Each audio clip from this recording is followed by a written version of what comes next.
Hormatly Türkmenistan'ın prezidenti, Türkmenistan'ın yaralı güçlerinin bilen serkedi açtı. Türkmenistan'ın yaralı güçlerinin şahsı düdümünün katlaşmağına, Türkmenistan'ın karıştırılığının şanını 33 yıllık bayramçılığı münasebette geçirilen davarlı harbi yürüyüşün başlanmağına ruhsat vermenizi sizden haşit ediyorum. Hasaat beriyer, Türkmenistan'ın korunmak ministri, Devlet Topluluk Kengesinin sekreteri, General-Leytenant Gülnogdiyev.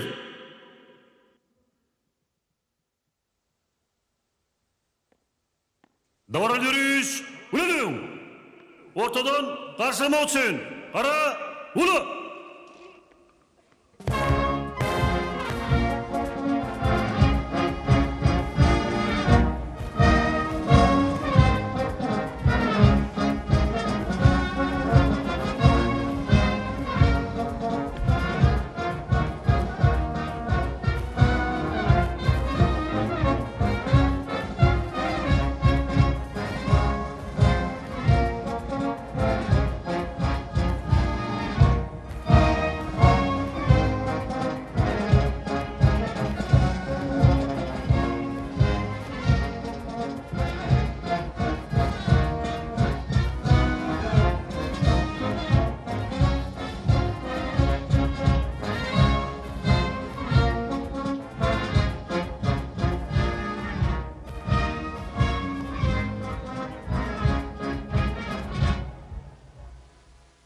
Türkmenistan'ın korunmak ministri, Devlet Topluluk Kengesinin sekreteri, Türkmenistan'ın yargı güçlerinin şah düdüğümü, Türkmenistan'ın karıştırıların şanı 33 yıllık bayramçılığı münasebeti geçirilen davaralı harbi yürüyüşün nizamı durdurulu.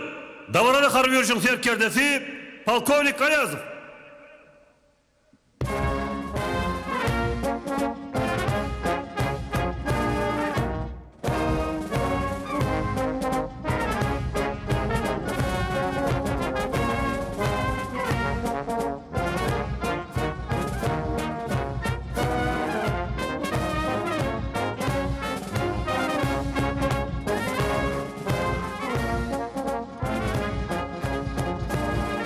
Davaralı harbi yürüyüşü Türkmenistan'ın korunmak ministri, Devlet Topluluk Kengesinin sekreteri, General-Leytenant Gülnogdiyev kabul ediyor.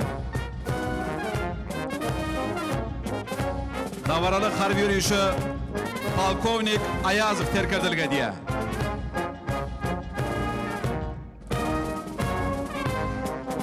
Şuunki davaralı harbi yürüyüşü yaralı işlerimizin ıhtiyarınaki dövrevap harbi texnikalar, hadirki zaman harbi uçorlar ve savaşçın gemiler katnaşıyar.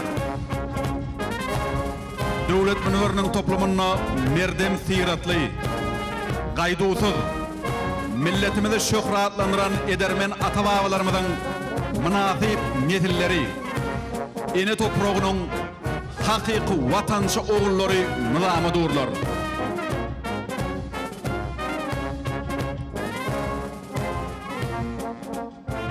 Türkmenistan'ın korunmak ministri hem de davaralı harbi yürüyüşün serkerdesi davaralı yürüyüşe katnaşıyan şahsı düdümün nizamlı hatarını gözden geçirmeye başlayalar.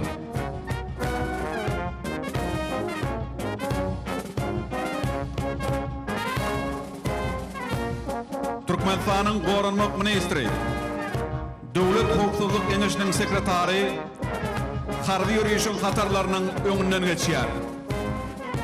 Ol harbi yürüyüşe katnaşıyan harbi kullukçular bilen salamlaşar hem de olary devlet karıştırılığından 33 yıllık bayramçılığı bilen kutlayar.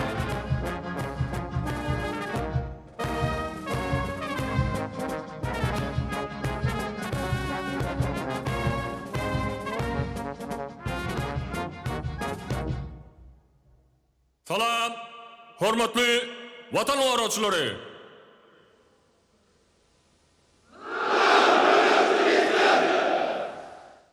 Sizi Türkmenistan'ın karıştırılığının şanını 33 yıllık bayramçılığı münasebetli kutlayarım.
Çoğur hormanayan Türkmenistan'ın prezidenti.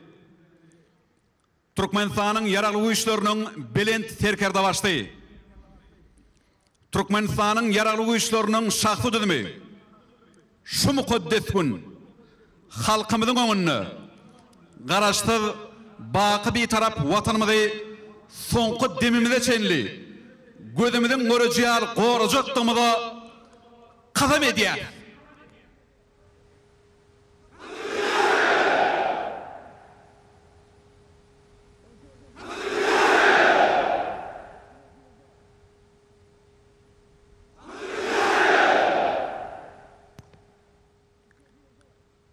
Ediz Türkmenistan ata vatanım.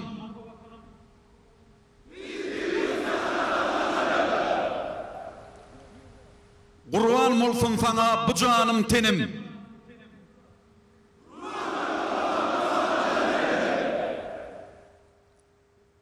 Eğer de men sana sahelçe şek getirsem,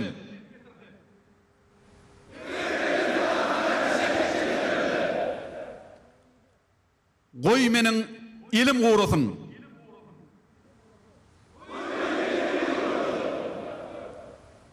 Eğer de men sana dili yetirsem,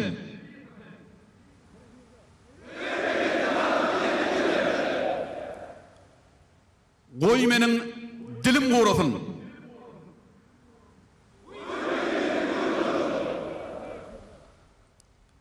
Eğer de men Türkmenistan vatanıma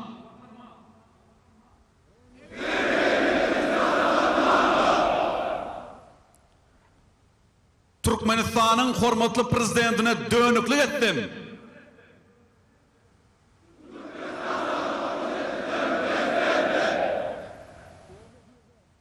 Goy menin ömrüm kül olsun.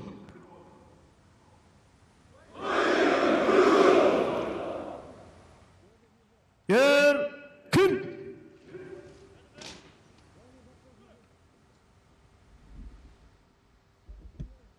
Ulanıyor. Davaral yürüyüşü. Batalyonun belli aralıkta Baydaksır Topar Gülü Kanlı Çepi ne? Demleşme çepi Edimlep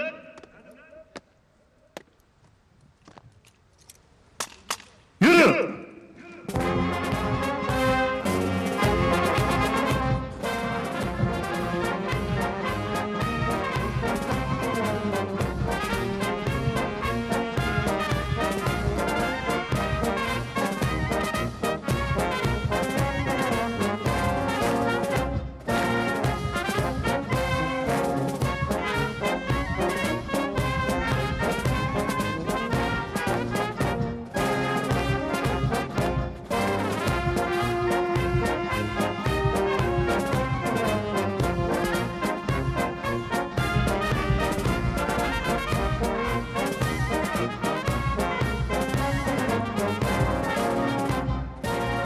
Çoğur hormatlanayan Türkmenistan'ın prezidenti, Türkmenistan'ın yararlı işlerinin belent terkerde baştı.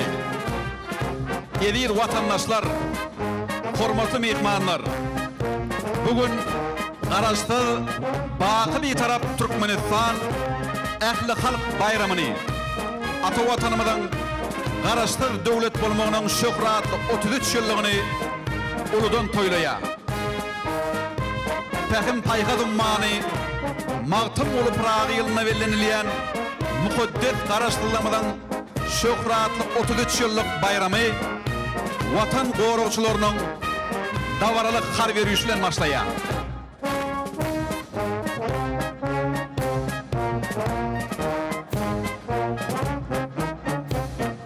Davaralı har veriyüş Türkmenistan'ın devlet baydağı hem de Türkmenistan'ın yararlı işlerinin boşun görünüşlerinin baydaklarıyla açılıyor. mertebe tuğuna deňelýän bu baýdaklar watana wepalylygyň alamaty hökmünde ygtybarlyk gollarda saklanýar. Hormatly mehmanlar, Tiýinleýişine ýaly türkmeniň watançy ogullary döwlet baýdagymyzy hemde goşun görnüşleriniň baýdaklaryny belentde parladyp, mukaddes garaşlylygymyň 33 ýyllyk bayramynyň hormatyna geçirilýän dawaraly har görýüşden bu ýytançlyk gadamlar bilen geçýärler.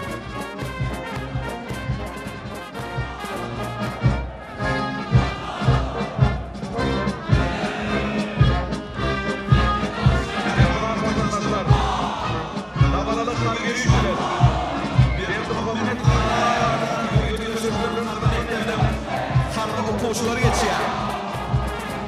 Altın buyurun ilkinci bölümü. Formatı bilen terkerde başlayma. Türkmen toprağının ilerden oluyor. Kaygılı formatçı.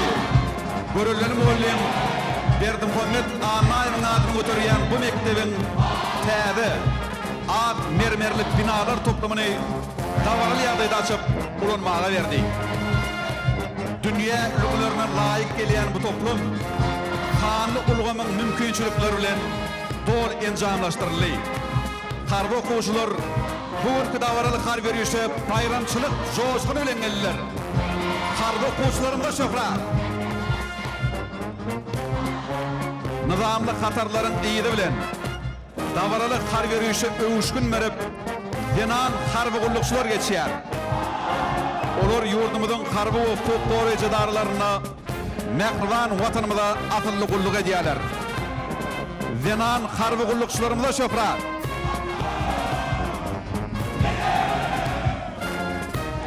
Döwlet münörünün meydançadından Cevit Hatarlar bilen Serkerdeler batalyonu var ya.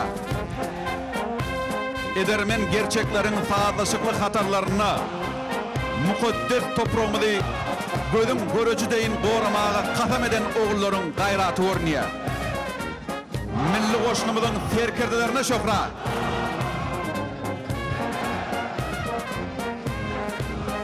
Ediz watandaşlar, döwlet menberiniň öňünden ýurdumyzyň döwlet gümrük gullugynyň harby gullukçylary geçýär. Döwletimiziň öňün maksatlary taýlanýan howpsuz ykdysady tiýadatyny durmuşa geçirmekde bu serkerdeler münasip işler alyp barýar. Döwlet gümrük gullugynyň harby gullukçylaryna şöhret. Dawaraly har görüş döwlet migrasiýa gullugynyň harby gullukçylary bilen dowam edýär. Gullugyň harby gullukçylary Türkmenistanyň migrasiýa baglatdaky döwlet tiýadatyny üstünlikli durmuşa geçirip, merdana pederlerimiziň watançylyk däplerini dowam edýärler. Döwlet migrasiýa gullugynyň harby gullukçylaryna şöhret. Dawara ýürüýüş bilen Türkmenistanyň Gorunmak ministrliginiň harby institutynyň harby talyplary geçýär. Häzirki wagtda milli harby hunärmenleriň täze neslini kemale getirmek, hormatly bilen terkerde başymyzyň durmuşa geçirýän tiýadatynyň esasy uğurlarynyň biri bolup durýar. Harby institutynyň harby talyplaryna şöhret.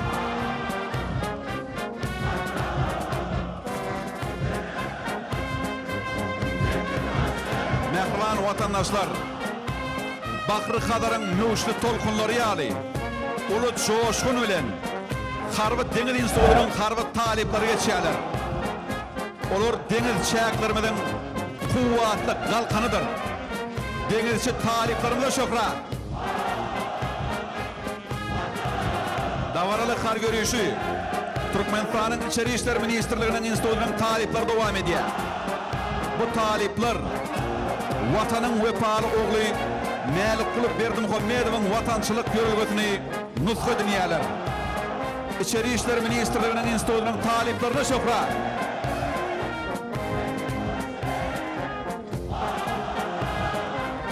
Watan gorowçysynyň hormatly hunärli özüne ykbal taýlan Türkmenistanyň milli howpsuzlyk institutynyň harby talyplary ýürüýüş taýynyň owady bilen aýgyty gadam urýar.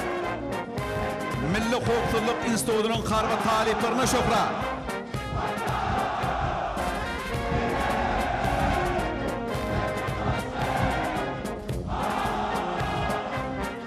Hormatly mehmanlar, Türkmenistan'ın Serhet Institutu'nun harba talipleri, ähli halk bayramçılığı münasibetli buýsançly gadam urýarlar.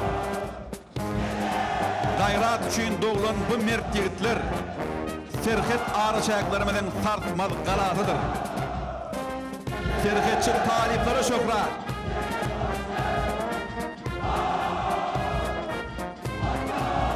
Gurer goşunlarynyň eskerleriniň arasynda Türkmen eskeriniň iň gowy ýörelgeleri münasip dowam etdirilýär. Anha motadyjy eskerler dawara ýürüýüşiň gatarlar bilen barýar. Türkmen eskerlerine şöhret.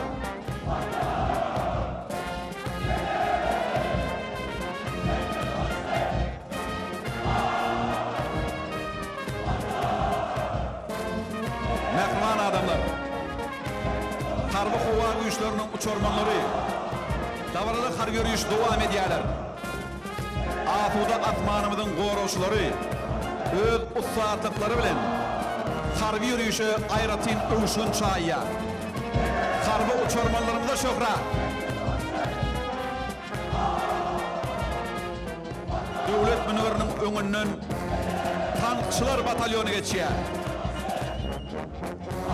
İň döwrüwa howaly tanklara erkedýän bu merdana ýigitler ýaraly güýçlerimizin galkanydyr. Tankçylar batalyonynyň harby gullukçylaryna şöhret.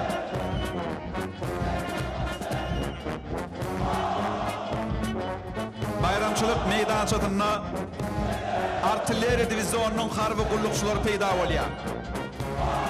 Gayratly, halkyň bedenli bu merdana eskerler söwüşçün usatlyklary bilen tapawutlanýarlar. Watanyň merdana ogullarına şöhret.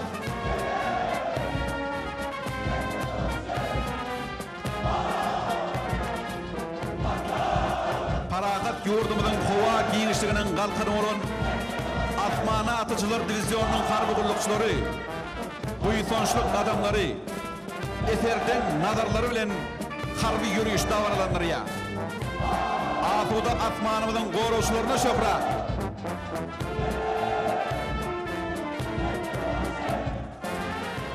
Dawaraly har ýürüýüş bilen Deňir piyada batalyonynyň şahsudyny geçýärler. Olar ýerde, suwda, ýurdumyzyň deňir çäklerini, ýurt atudyny goramaga hemişe taýýar edermen gerçeklerdir. Deňir piyada batalyonynyň harby gullukçylaryna şöhret.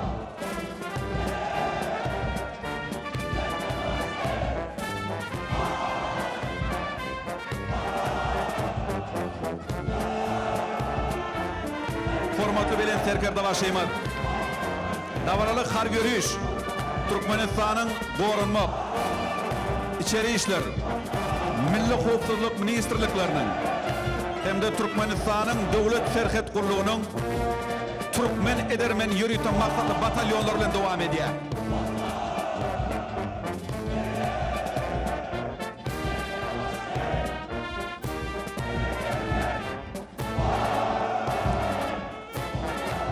Hormatly bilen serkerde başlaýmaz.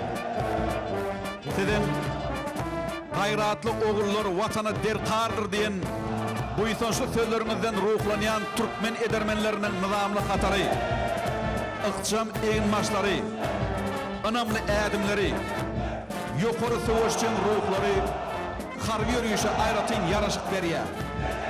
Bu gerçek ýigitler Görogly beg, Togrul beg, Çagry beg, Alparslan, Melik Şah, Sultan Sanjar, Bayram Khan, Sultan Celaleddin ýaly beýik şahsiýetlerimizden münasip nesillerdir. Synmaz gayratly türkmen edermenlerine, halkymyzyň merdana ogularyna şöhret.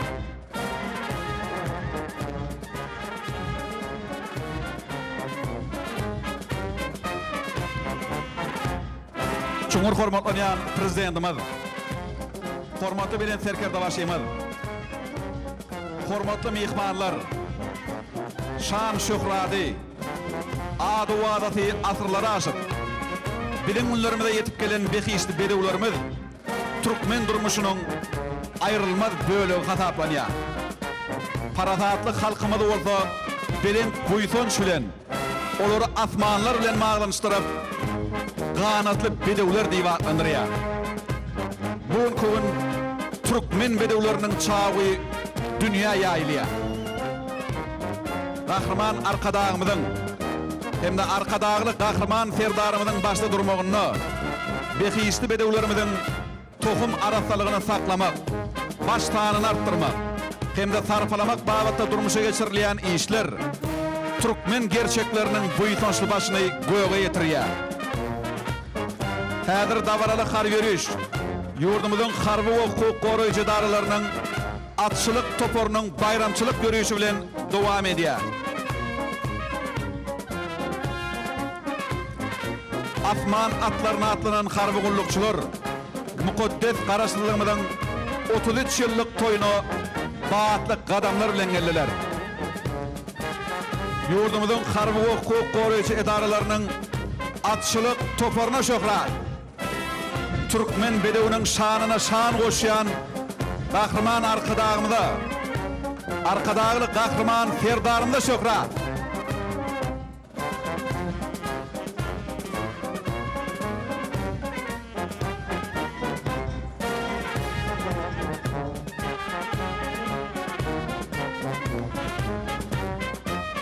Hormatlı bilen serkerde başlayamadım.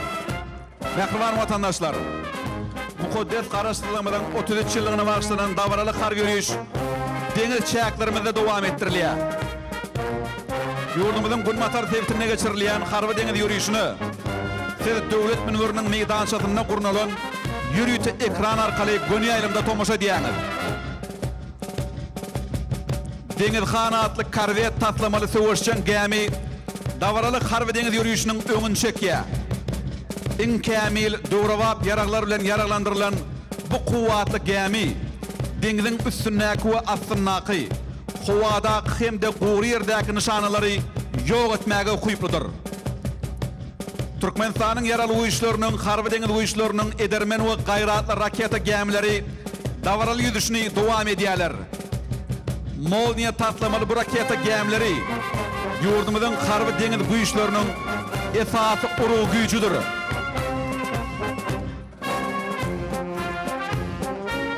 Häzir denizçi terkerdiler ve eskerler davaralı harbi deniz yürüyüşünün buytonşlu başlarını belen tutup geçiyorlar.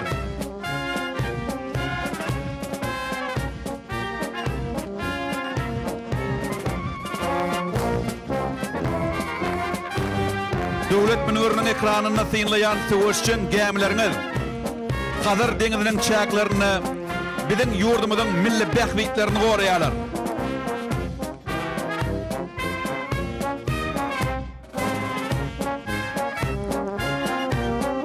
Mehriban vatandaşlar, devlet münverinin meydançasındaki ekranına sıyınlayışına değerli davaralı harbi deniz yürüyüşü bilen kalkan kısımlı serhet koruk gemiler geçiyorlar.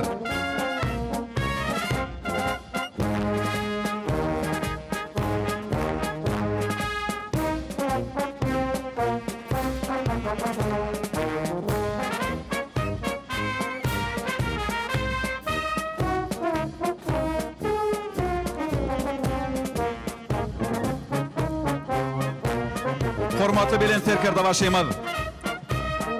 Edil vatandaşlar, hormatlı mihmanlar, Karaşlı Türkmenistan'ın harbi kuvvetinin gözden geçirilişi olan davaralı harbi yürüyüşün hatarları bilen koşulların dürlü kısımlarına değişli doğrava harbi çeynikeler geçip başlaya.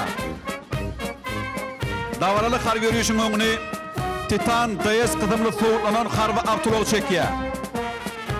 Onun yürüyüş hatarı bilen XP-1000 hem de MV-850 kısımlı kamil kvadrasikiller geçiyorlar. Devlet münverinin önünden MRZR 2, MRZR 4 kısımlı dettin hareket ediyen toporun şahtı düzümü çiğin niyetlenen harva avtologlar geçiyer. Şeýle hem Dagor kızımlı harva avtologları watan goroşlarının wepaly yollaşı olan Türkmen alabaylarımız bilen geçýärler. Davaralı har görüşün hatarını Land Rover kızımlı harva maksatlı yengil avtologları hem de Bart kızımlı soğutlanan harva avtologlar devam edýär. Nimir hem de Alşibil iki kızımlı hadirki zaman döwrewap soğutlanan avtologlar harva yürüyüşün hatarları ile marya. Türkmen edermen yürüyte maksatlı toparlarımız bu avtologlarda sövüşçün kulluğu eterdenlik bilen alıp barýarlar. Bayramçılık münasibetle davaralı har yürüyüşten Batayar 80 A kızımlı sövüşçün birini tank çenikalar geçýär. Şeýle hem har yürüyüşün hatarını Titan DS hem de kirpi kızımlı soğutlanan harva avtologları devam edýär.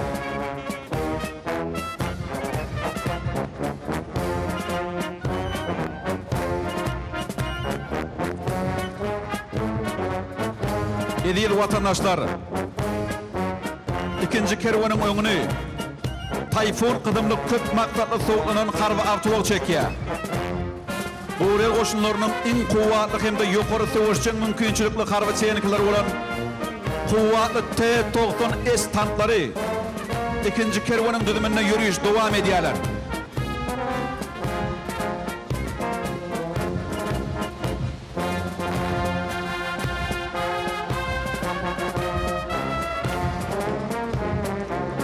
Döwlet münwerinin meydançatından häzirki zamanyň en kämil sövüşçün çeynikalar olan BMP 2D hem de BMP 3 kızımlı piyade oşunun sövüşçün birini tank ulugları geçýär.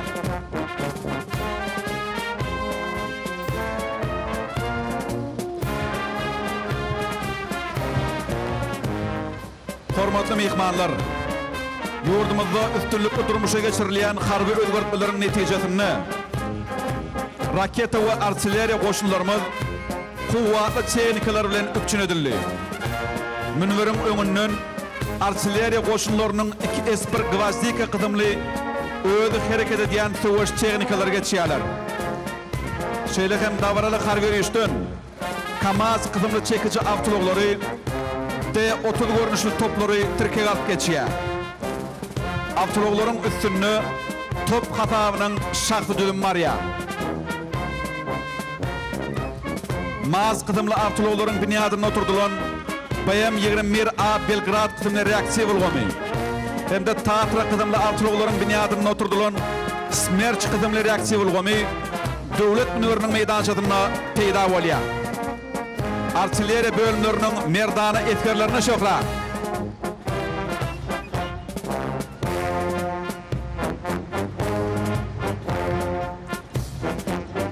Mehriban vatandaşlar, davaralı har görüşün 3-nji avtologlar kerwanynyň öňüne Titan DS kızımly soğutlanan harva avtolog çekýär.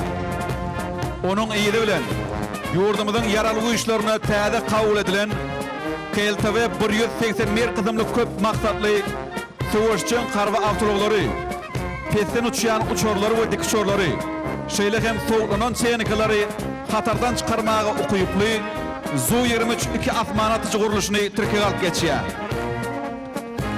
Şeýle hem harby ýürüýüşden Bayraktar TB2 kızımly sövüşçün uçorman uçýan enjamy, Falco kızımly uçorman uçýan enjamy, Sky Striker kızımly sövüşçün uçorman uçýan enjamy, şeýle hem Arbiter 2B we CW-10 kızımly uçorman uçýan enjamlar geçýär.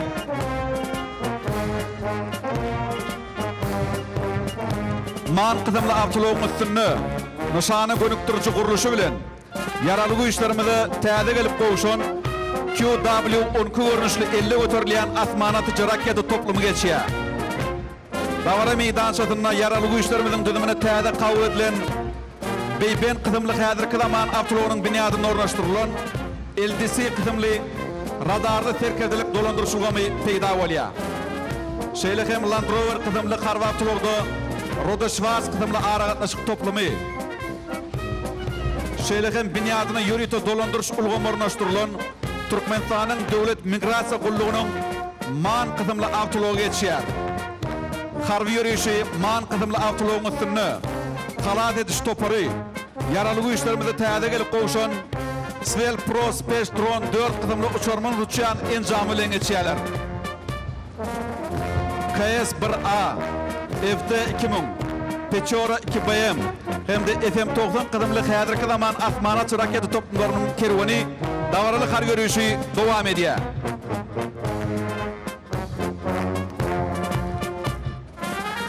Hormatly bilen terkerde başlaymalı.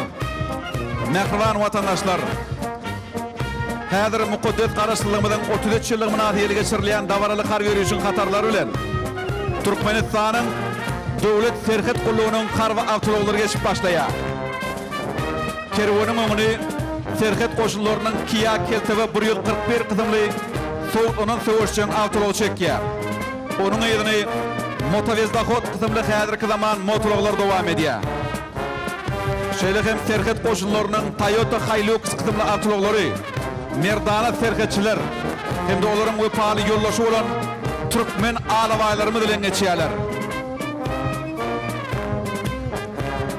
Döwlet münüriniň meýdançatyna serhet goşullaryna täze gelip gowuşan KTV 141 hem de Kobra kızımly döwrawa köp maksatly soğuklaryň söwüşçän awtologlar geçýär.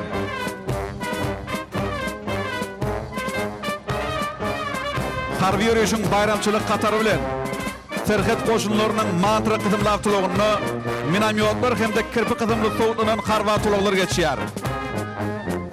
Hem de iveke kızımlı avtologlar yurdumuzun serhet araçayaklaryny gorayan serhetçi harbi gullukçulardan geçýärler.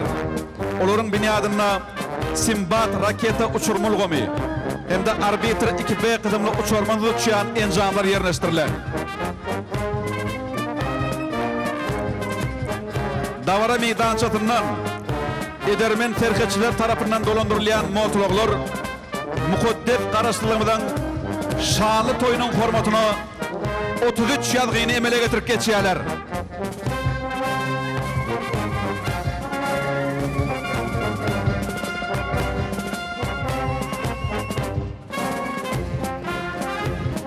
Hormatly bilen serkerde başlaýmaz. Mehriban vatandaşlar, davaraly kar görüşüň 5-nji kerwanynyň öňüni Türkmenistanyň Milli Howpsuzlyk Ministrliginiň Iveke M60 kızımly söwüşçän awtolog çekýär. Kerwany Storm Rider hem de Lazar 3 kızımly häzirki zamanyň soğuklanan söwüşçän awtologlary dowam edýär.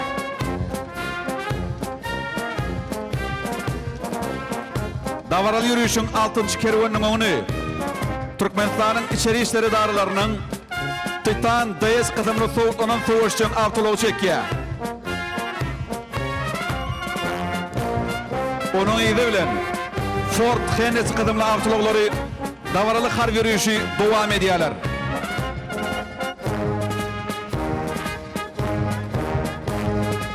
Bayramçılık meydançatından Türkmenistanyň içeri işleri ministrliginiň Ford Atlas, Toyota Tundra, GMC Sierra, BMW Survivor hem de Inka Center kızımly soğuklanan söwüşçän awtologlar geçýär. Bu döwrawa awtologlar halkymyzyň asadylygynyň we rahatlygynyň, hukuk we jemgyýetçilik tertibiniň öpçün edilmegine aýratyn ähmiýet eder.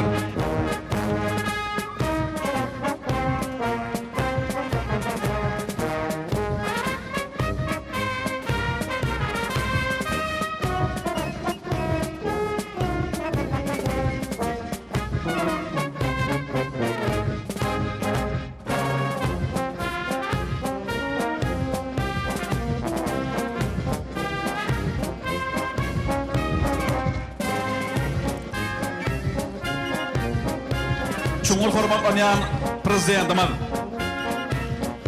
hormatly bilen serkerde başlaýmaz. Edil vatandaşlar, hormatly mehmanlar,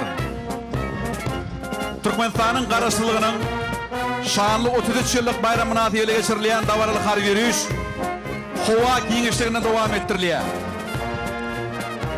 Howadaky davaraly kar yürüýüşi Mi-17 ve 5 kıdımlı dikişörler atışıyorlar.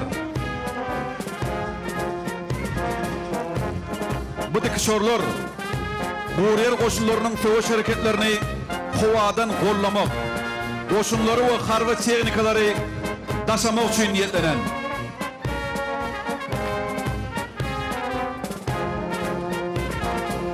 Harbi hava güçlerinin harbi uçurmalarına şöhret.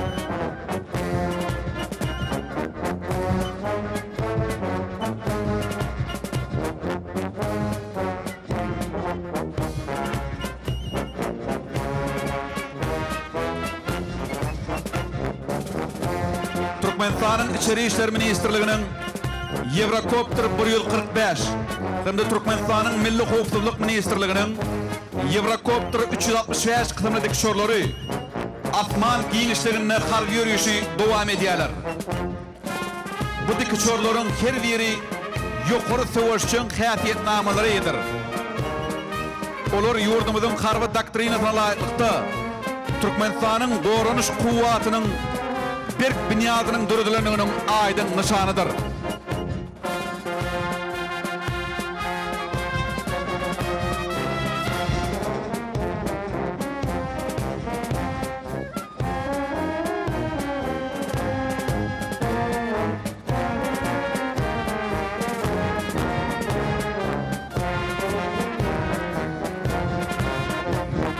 Eli vatandaşlar, Serhet koşunlarının Avgusta 109 hem de Avgusta 139 kısımlı dikişörleri giyinden milleniyen qarasızlık bayramına ayratın belek veriyor. Bu dikişörler yurdumuzun türlü geografik şehirlerden geçen devlet serketimizin koruğunu hem de barması kıyın olan dağlık yerlerde serhet afuduluğunu gödöçülük ediyorlar. Milli harbi uçurmalarımıza şöhret.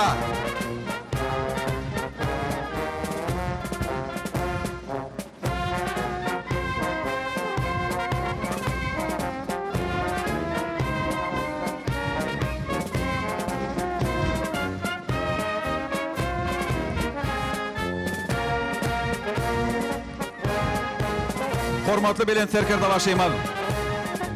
Mehriban vatandaşlar, hava giyinişlerine devam ediyen davaralı harbi yürüyüşü, milli yaralı güçlerimizin harbi hava güçlerinin A-29 Super Tucano kısımlı savaşçının uçurları hem katlaşıyor.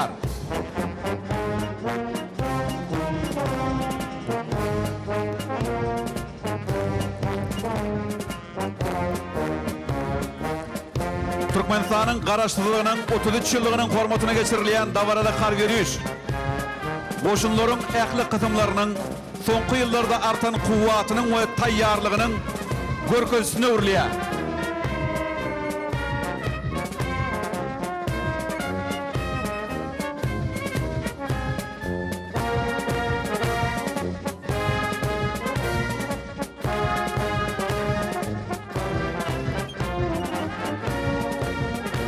Mehriban vatandaşlar, hazır devlet bünürünün hava giyinişliğinden C-27G Spartan kısımlı hazırki zaman harbi ulu uçoru hem de Su-25 kısımlı savaşçının uçorlar geçiyorlar.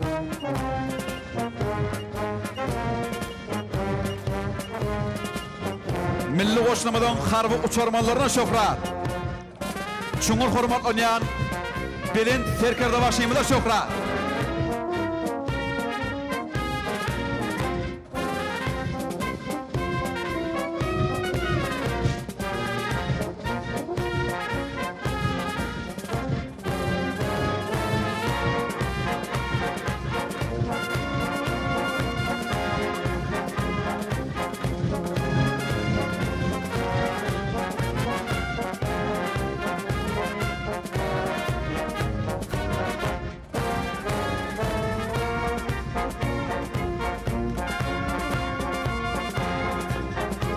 Mukaddes qarşılığımızın şanlı seneti münasibetle geçirilen davaralı harbi yürüyüşüler, Türkmenistan'ın yaralı güçlerinin, harbi hava güçlerinin Su-25 kısımlı savaşçının uçurları geçiyorlar.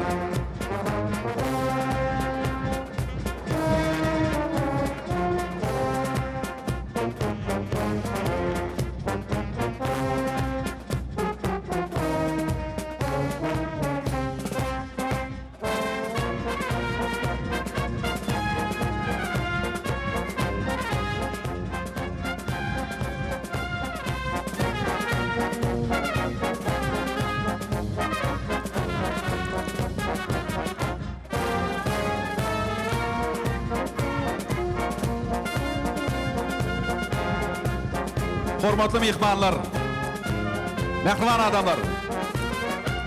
Davaralı harberişin şu ajaýyp prototypyny hem 346 qadamly töweşçen uçurlar muhaddet garaşdyrmydan şanly 33 ýyllyk münasibetli atman giňişlerini davaralı uçuşuny dowam edýär.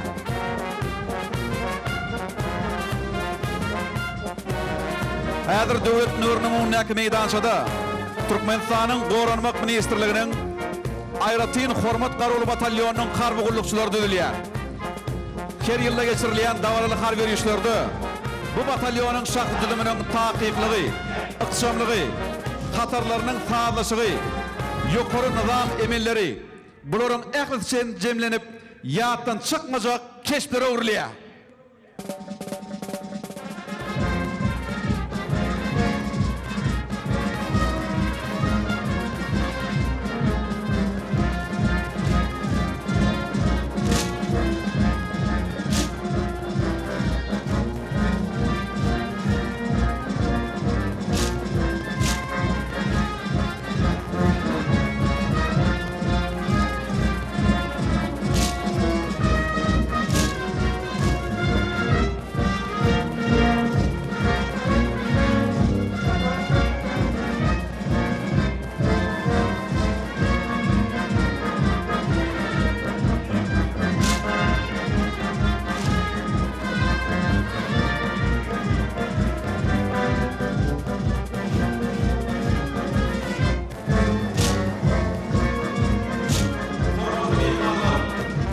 Şu yıl Türkmenistan'na ve dünyanın dürlü künjöklerini görnekli Türkmen akıllary, Günnogor edebiyatynyň nusxaw wekili, şair, filosof, büyük Fedofady Magtymul Pragynyň dogran gününiň 300 ýyllygy dawaraly bellenýär. Hormatly gahrman arkadagymyz Tähim Paýgat ummany Magtymul Praga toşgusyny akıllar şahirimizin daý döredüçiligini wagt etmek bilen onun hormat tarpatyny hakdy bilende götürdi.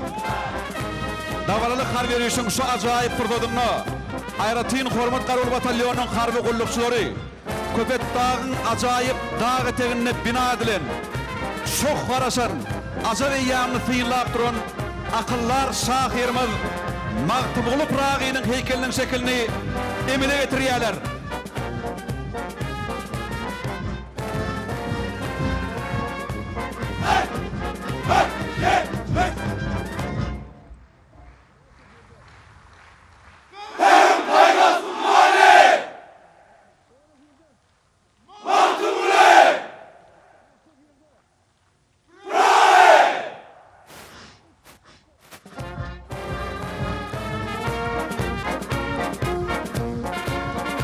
Magtymul Pragynyň döredüçilik mirasyny belende götüren hormatly gahrman arkadagymyza, arkadagy gahrman ferdarymyza şöhret.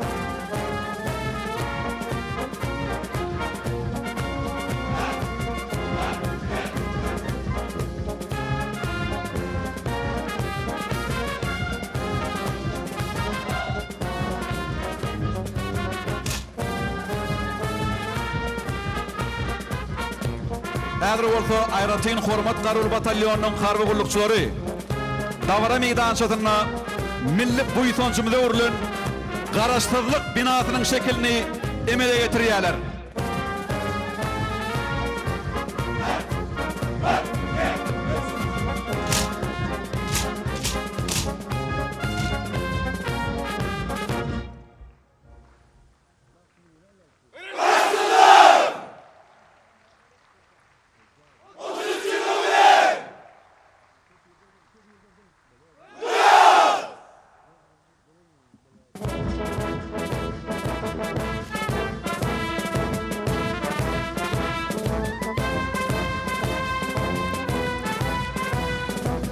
Mehman vatandaşlar, Aýratyn hormat garulu batalyonunyň harby gullukçylary öýleriniň sağlaşykly hereketleri bilen şöhratly garaşdyrlygymyň hormatyna 33 ýazgyny şekillendirýärler.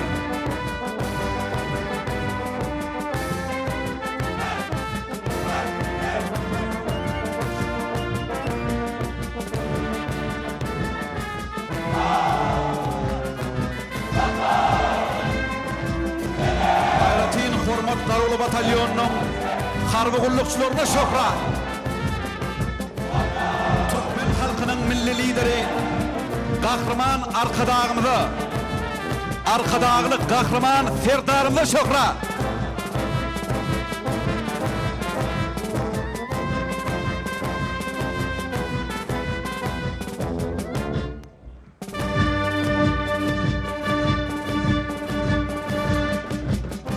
Döwlet geler bolsa bagşy bilen odan geler.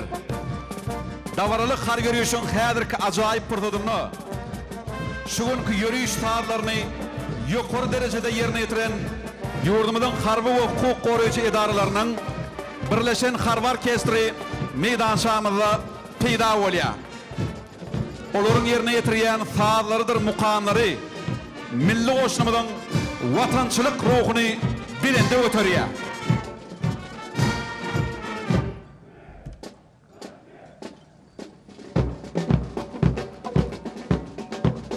Çalınsa dünya dönüye bakara, en eziz duygular kalpte duyulya. Saz çalınsa şatlık dolya cahana, bu gücü bir sözü süngot deyilya.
Dünya dolsun davarası Türkmenin, onun çağı giyin eleme yayılsın.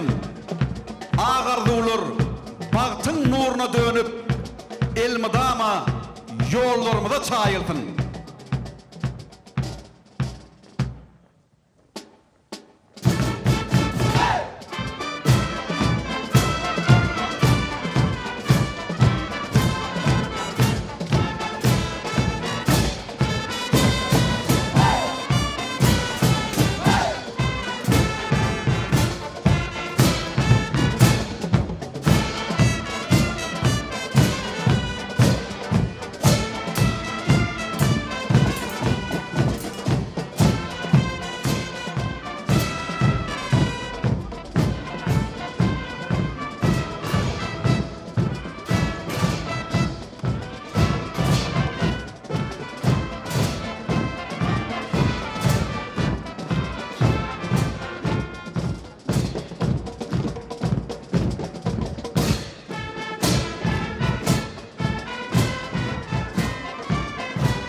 Toy bugün, gör bugün yürekliğin coşun. Toy bugün, saçağın giyin yaydı halkım. Bu avadan durmuş, bu şadiyan gün, umidli ertire, saçıp dur yalkım.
köngül tarlarının owadı ajab, olar şadlyk paýlar kalbat alynsa, Suнгotun güýjüne galarsın hayran, toy gününe Humaý gözü çalınsa,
Mehman vatandaşlar, häzir birleşen harba orkestr Türkmen gölünün görkany şekilini emele getirýär.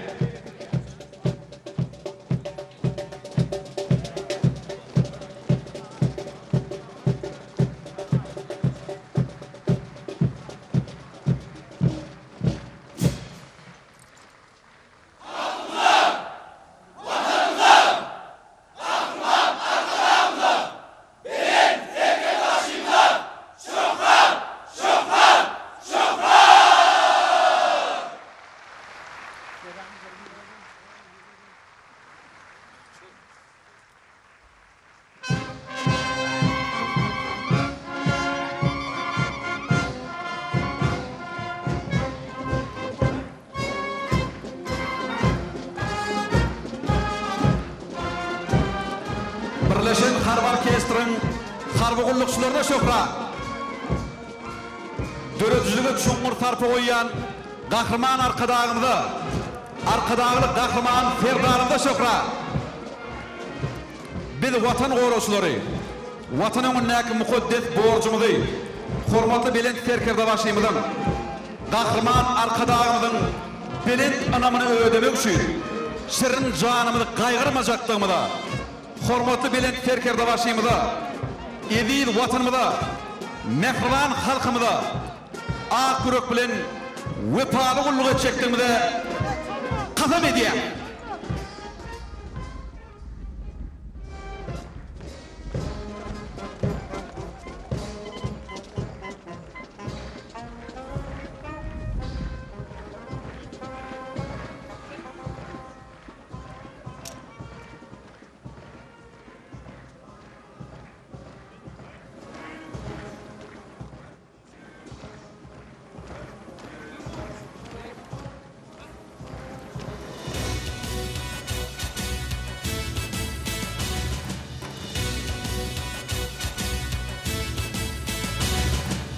Tutumlu toylarda, yağtı yolları, gözüllüğü görkü betler toyları, verdin diyadıdır ittifak sayları, bir karar devletin kanatı begiru.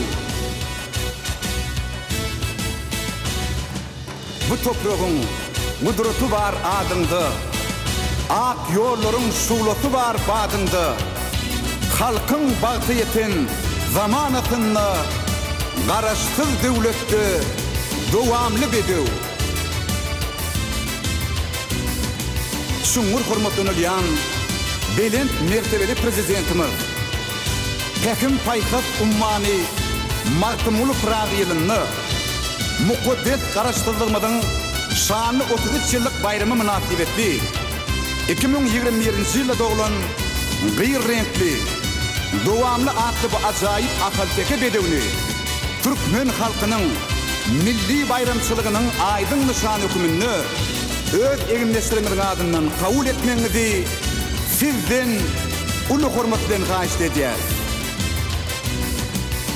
Arkadağlı kahraman serdarımız dowamlı atlı bunaybaşı bedew mertebeli ve käkilik diyen bedewlerin neslinden bolup ata ve ene tarafı atçılık huduğunu ulu meşgurluğu kazanan ahirteki bedewlerinin can tuyurlarının kalbini ölçmeyecek orun alan häzirki wagtda kim uzak ülkelerde kengden tanalyan en kadimi uğurların biri olan meşhur Eyeverdi telekenin uğruna değiştiler. Şungur hurmatlanılan belin mertebeli prezidentimiz garaşsız baqi taraf Türkmenistan vatanımızda ullun tutulyan toylarımızın bu itoncu beklenen bayramçılıklarımızın bedevi olacak. Bu acayip bedevimizin badi yelden yugrup bolsun. Alcak bayraklarının dövrü köp bolsun. Atarkası mutlu bolsun. Arkadağlı kahraman serdarımız.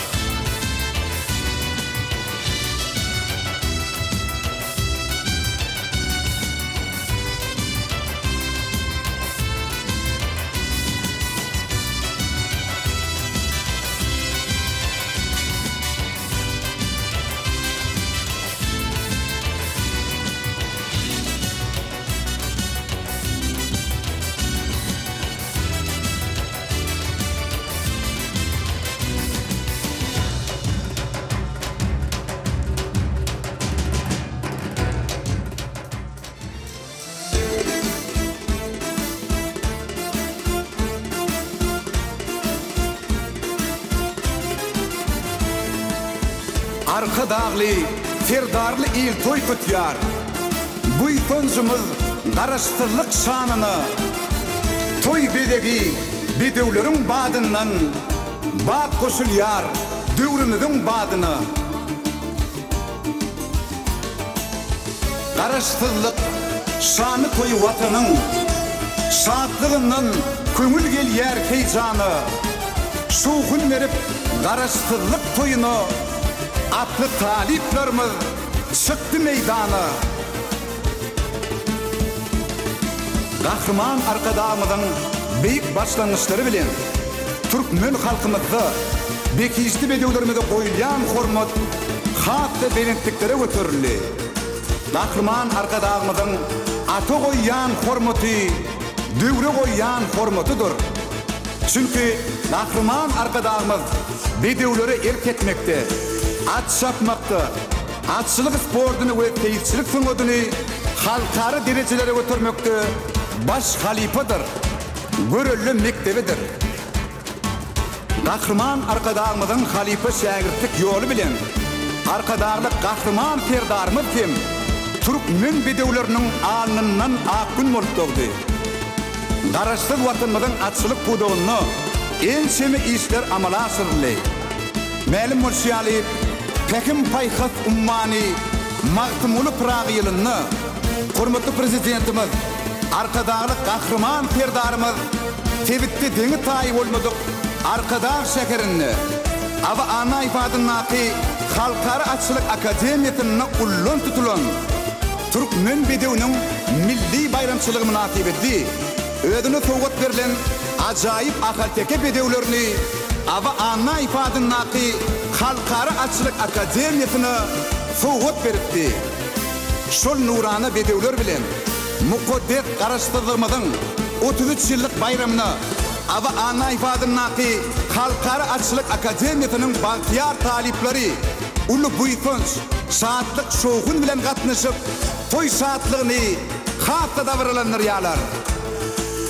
Dünya ikrar edip şöhrat şanımız bugün karıştırlık toyun toylayan belintte parladıp yaşıl tuğumuz bugün karıştırlık toyun toylayan.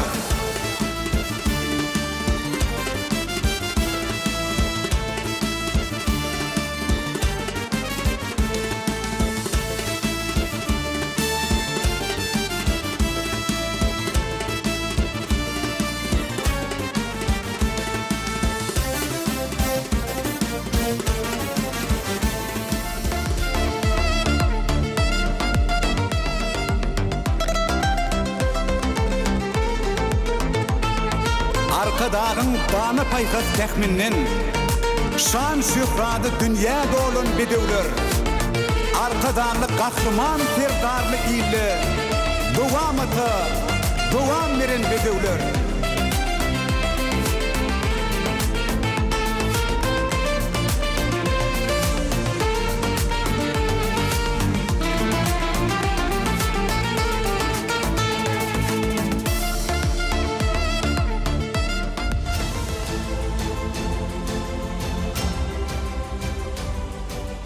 Yaş nesiller gül vatanın dayancı, bedevatlar halkın hazine genci, Türkmenilim dünya dolan kuvancı, alkıştırı İzid arkadağımız, şöhrattırı arkadağlı kahraman serdarımız. Paykat alıp büyük mağtum uludan, garasızlık toyun tutyat uludan, vatanımızı bağda yetiren alkıştıdı İzid arkadağımız, şöhrattırı arkadağlı kahraman serdarımız.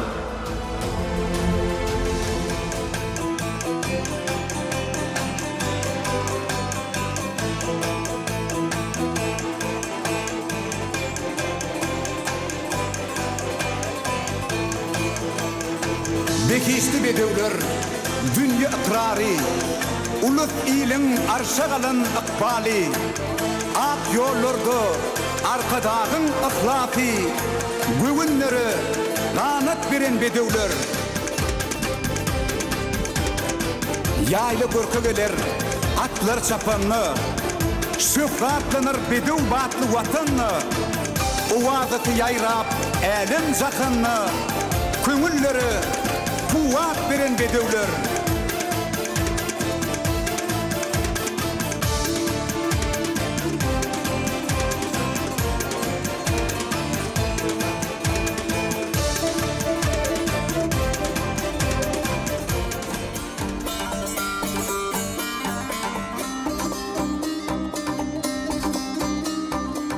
Türkmen halkının milli lideri kahraman arkadağımızın ak patat bilen döredilen nalkınış milli sünnaki oyunlar toparı ulu buyton sülen şanlı karıştırlığımızın 33 yıllık bayramını karıştırlık binatını şekillendirip yaşıl tuğumuzu alıp manlı parlatıp toy şaatlığını hatta davralanır yalar vatanın şöhradın dünya doldurup boyumu dama belin bolsun şanınız mutlu bolsun karışsızlık bayramı şöhrat size arkadağlı kahraman serdarımız.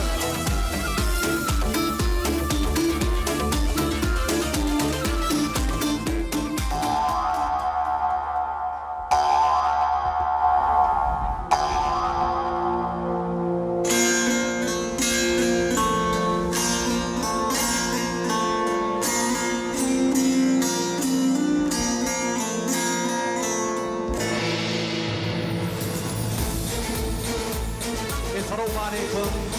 Şoňur hormatlylar ýan Pelent mertebeli prezidentimiz. Assalamualaikum. Şoňur hormatlylar ýan Türkmen halkynyň milli lideri, kahraman arkadağımız. Salam. Kadırlı tabara gatnaşyjylar.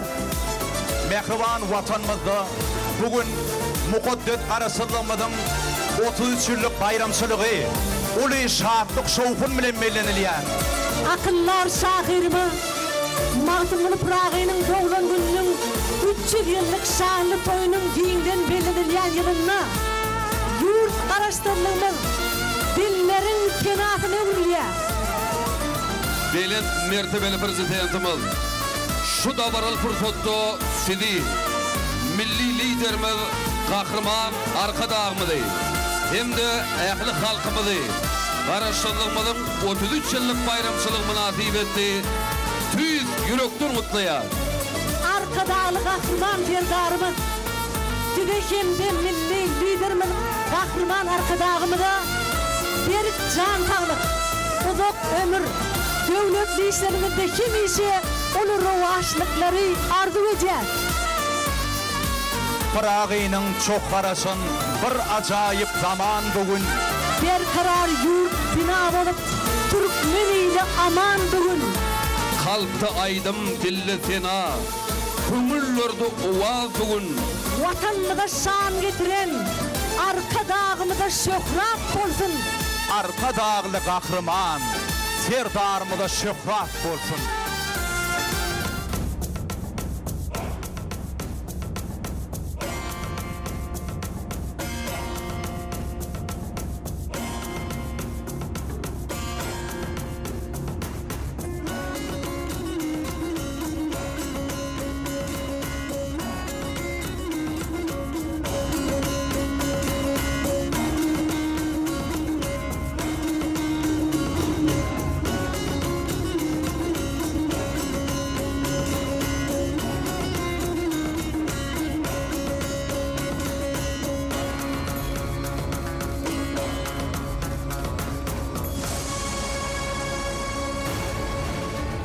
Qaraştıllık gülzaman, qaraştıllık nur eyyam, qaraştıllık geleceğe aydın yolumuz baryan.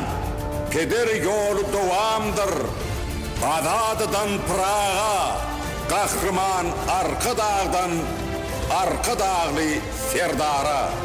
Yüreklerde bışıgar, toylar olsun diyara, arkada hem Pırağı, köngüllerin sırağı.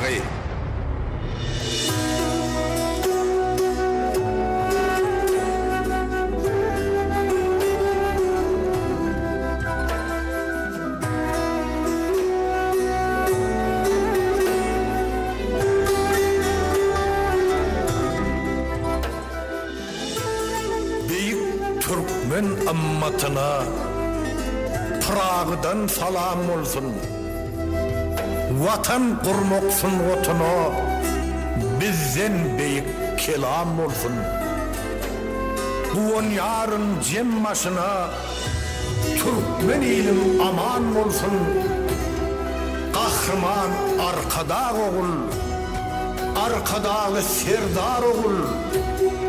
Şanımı toylur tuttunuz, Allah'dan serpay oğul. Razı sizden maltım ulu, devletiniz arılmasın. Kahraman arkada oğul, arkadağlı serdar oğul. Bu toya gelliler bütün dünyadan, şefer sözün kımmatını bileyenler. Örnesi ustaatlar bağın heykeli, ruhları duyanlar çın aladani. Arka dağın, arka dağlı serdarın, yatlanını danaların dünyanın. Bu değil midir aladası hemmenin?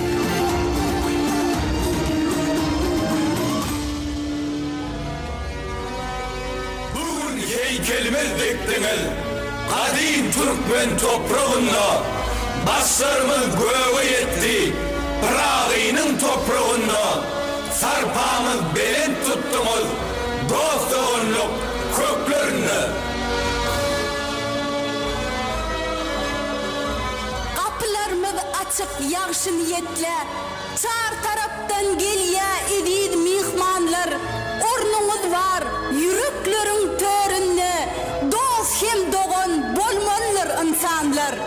Dilimizde aydım, kolumuzda sağ. Durmuşumuz rahat, ülkem bakar ya. Bugün asmanın koca zeminin, dostluğun nişanı, elim oşur var. Elim oşur, suret çek ya asmana. Alameti olup bahtı varlığım. Arka dağlı, serdar bilen arka dağ. Soğun nari, beyik bahtiyarlığım. Eril arka dağı, şöhret şan olsun. Şöhret olsun, arka dağlı serdarı. Yurdumuz parafet, asman afuda. Bahtiyarlık devam etsin dünyada.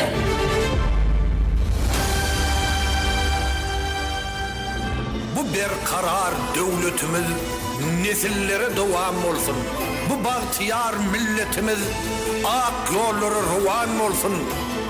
Watan kamil sulgatumuz müdümi nowjuwan bolsun.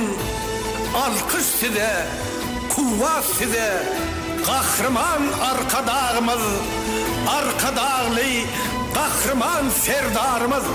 Alkış size, kuvvet size, kahraman arkadağımız, arkadağlı kahraman serdarımız.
Garasılık bakıp altın başına yürekleri alkışlı il taşında arkadalı kahraman serdarıma Devran dönü bu devlette diyara İlimiz ağır bir yurdum karıştı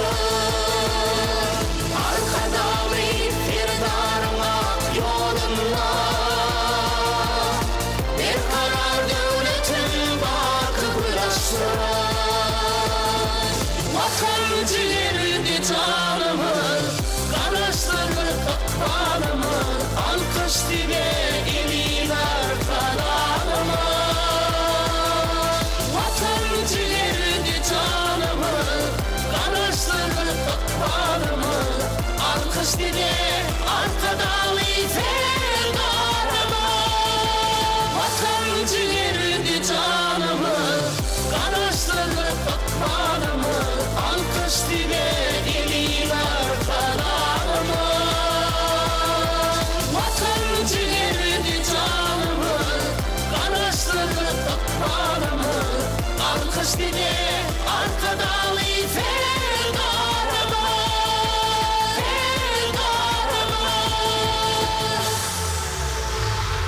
Karasırlık şöhretimiz şanımız, mutlu olsun arkadalı kahraman ferdarımız. Karasırlık şöhretimiz şanımız, mutlu olsun arkadalı kahraman ferdarımız. Mukaddes karşılığımızın 33 yıllık bayramına şöhret. Milli liderimiz kahraman arkadağımıza şöhret. Arkadağlı kahraman serdarımıza şöhret.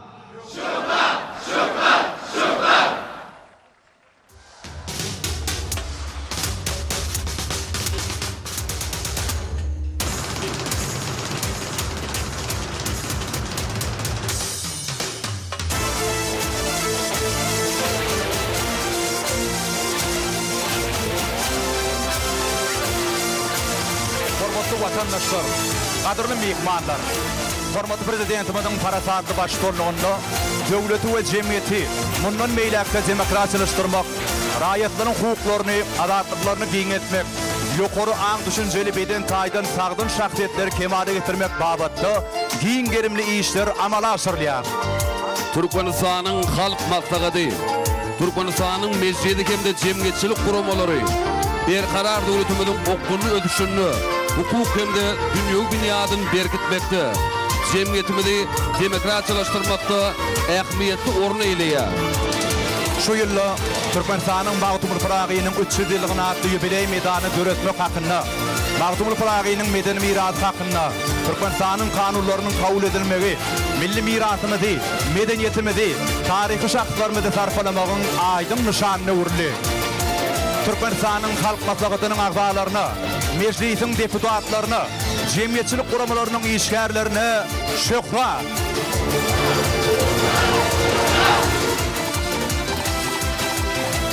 Türkmen halkymyzyň milli lideri, gahrman arkadagymyza şöhret. Arkadagly, gahrman serdarymyza şöhret. Şungur hormatlanylýan belen mertebeli prezidentimiz, gaderli dawara gatnaşyjylar, Arkadag şekeri, bugün döwrümizin kämil sunga deterine öwürli. Arkadag şekeri, taanly ulgamlara itaatlanýan akylly şeherdir. Arkadag şekeri, ýakynda Koreýa Respublikasyna geçirilen World Smart City Expo 2024 halkara tergitinde iň tapawutlanan akylly şeher adly baş bayraga Yaşar Yurt akıllı şehir hemde World Smart City Expo 2024 halkara tergitine koşan ulu koşandı çüynatlı halkara bayraklara münasip bolly. Şu ýylla Arkadag şeherine mektebe gurçularynyň arasynda halkara matematika olimpiadasy, medeniýet kepdeligi üstünlükle getirildi. Arkadag şeheriniň açylmagynyň 1 ýyllygynyň şanly toýu dabaraly bellenildi. Kosmos yer cemiyetinin alımlarının atman giyinişlerindeki yıllardan birine Arkadag deyip ak koymakları şanlı vaka bolly. Arkadag şeherine şöhret.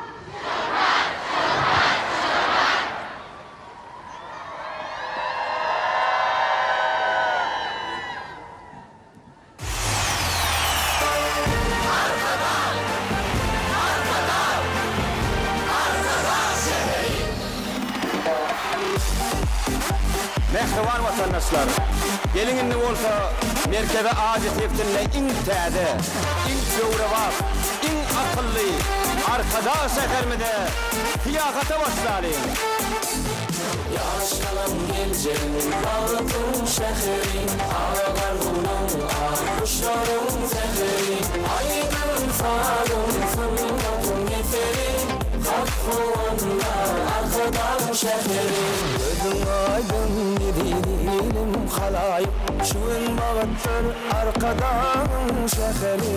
Aydından sünneli, sağdan acayip, şansın otur Arkadag şehri. Allah'ın aslafın aşkı kurulmuş, kaşan kaşan acayip düşkün kurulmuş. Dünyamız olur, açar durmuş, duamıttır Arkadag şehri.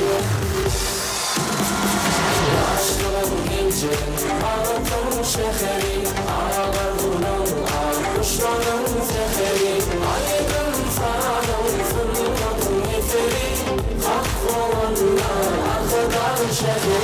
Ey milletler, Türkmen halkının milli lideri, kahraman Arkadag'ymyzyň täkim paýgasyndan gören Arkadag şeherimiziň açylış sabarasynda awraýly dünýä guramalarynyň 21 sany halkara fiýlaryna eýe boldy.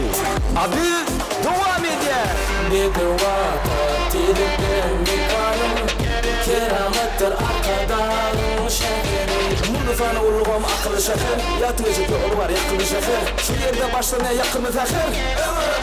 Arkadag şeher.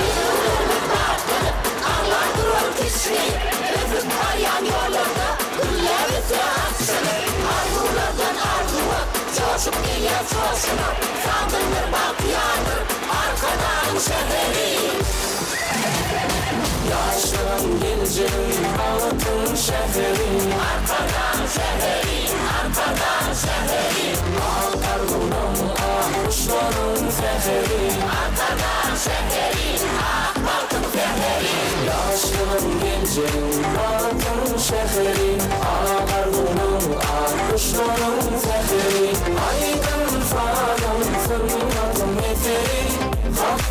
Amanna arkadan şehrin Sağlık araştırmalarının 33 yılının öğü siratında Koreya Respublikası'na geçirilen akıllı şehirlerin bütün dünya sergisinde Arkadağ şehirinin en tafavutlanan akıllı şehir diyen baş bayrağına münasip olmağı bu sözlendirici vakada Türkiye dünyasının ilkinci akıllı şehri Arkadağ şehri Kamil şehir Arkadağ Kanlı şehir Arkadağ şehri Bartın şehri Arkadağ şehri Yaşlar şehri Karasırlık şöhretimiz şanımız Mutlu olsun Arkadağ'ı kahraman ferdarımız Karasırlık şöhretimiz şanımız Mutlu olsun Arkadağ'ı kahraman ferdarımız Şanlı karasırlığımızın 33 yıllık bayramçılığına şöhret. Milli liderimiz kahraman Arkadağımıza şöhret. Arkadağlı kahraman serdarımıza şöhret.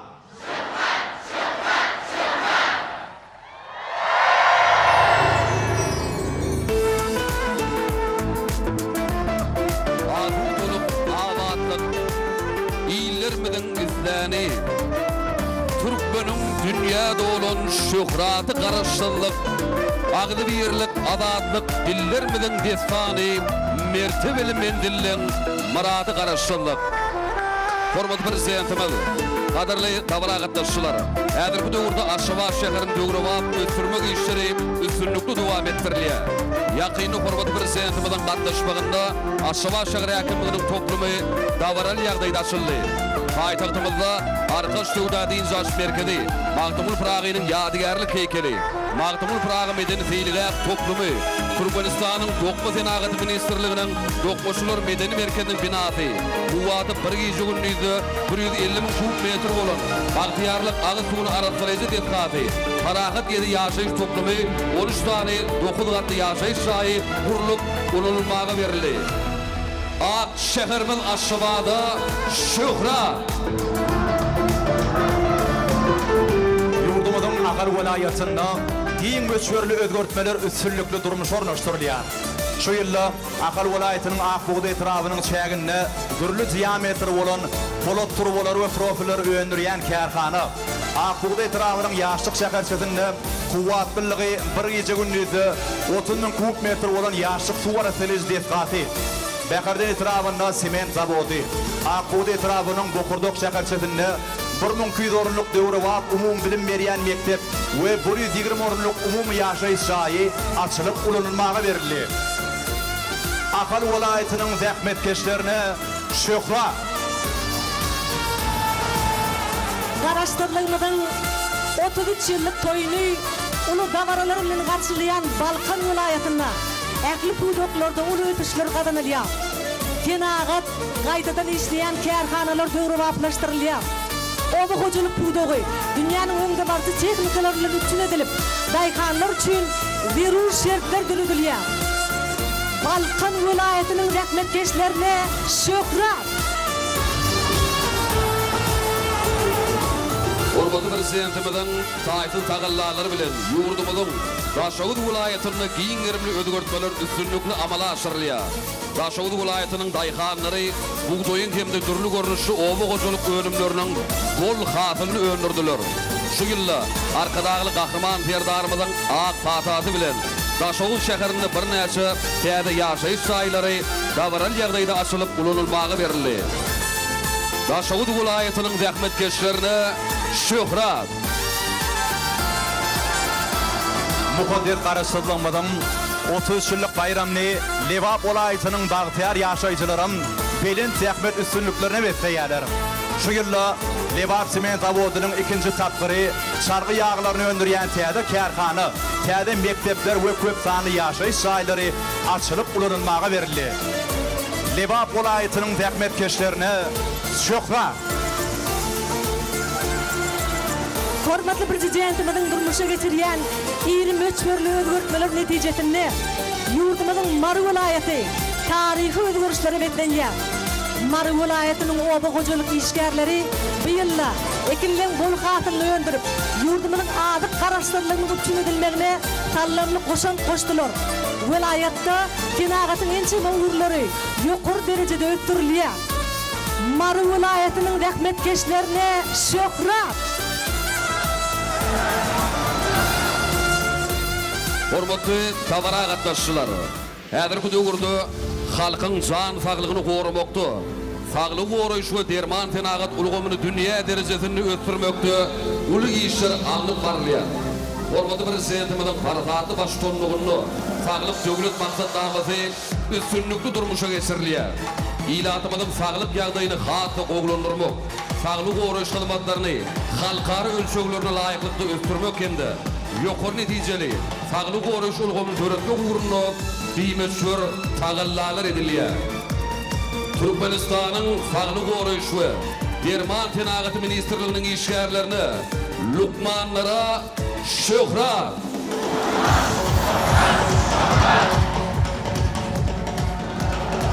Kadri vatandaşlar, Karaşdırlığımızın 33 yıllık bayramçılığını Türkmenistan'ın bilim ministerliğinin ağdı bir işgärlerim atıllı dekmet suvatları ile şöhratlandırıyorlar. Bilen mertebeli prezidentimizin ömrün görücülüklü yol başçılığına bilim ulgamını toplumunu öktürmeye uluyun sörlüyor. 2024 yılda mektep okuyucuları ve talipler halkara ders ve internet behleşiklerine yüzlerce medallara, diplomlara münasip boldular. Şu yılla ilkinci gerek mektebe kadam atan birinci sınıf okuyucularına bilimli atlı notebook kompüterleri hormatly prezidentimizin hemem bahriman arkadağımızın adından davaralık uğuşturuldu. Täze iyyam kuvvati bar milli bilim ulgamyny, täze okuw binalary, ak mermerlen şuwlatyny, okumaga söýgü bardyr. Ýaşlarymyzyň gursagyny bilim ösýär, ýurt özgörýär, nesillerimiz kanatlydyr. Bedew batly Türkmenistan dünýä içinde şöhratlydyr. Türkmenistanyň bilim işgärlerine şöhrat.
Saldırmış yürüyesi, gül diye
uyfancımız, mutlu olsun arkadağı kahraman ferdarımız.